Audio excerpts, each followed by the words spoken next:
Number 4 on WTBC's playlist, runner-up to It's My Party, Judy's Turn to Cry by Leslie Gore off the Mercury record label. Looking back, Leslie Gore was absolutely drop-dead gorgeous. Dazzling blue eyes and blonde brunette, pretty face, nice voice, Sunshine, Lollipops. Remember that from around the summer of 1965? And California Nights, that was her last really big hit, 1967. And Isn't That the Look of Love, which was in around late 64, early 65.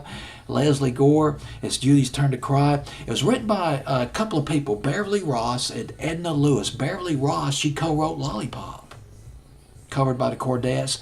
And she met a guy, Beverly Ross, she met a guy in Greenwich Village. It was at a nightclub called Cafe Wah.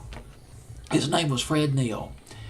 Beverly Ross teamed up with Fred Neil, and they wrote Candyman, covered by Roy Orbison. It was a B-side. And she co-wrote this song, It's Judy's Turn to Cry. Guess who produced this song? Quincy Jones, the guy who later produced Thriller.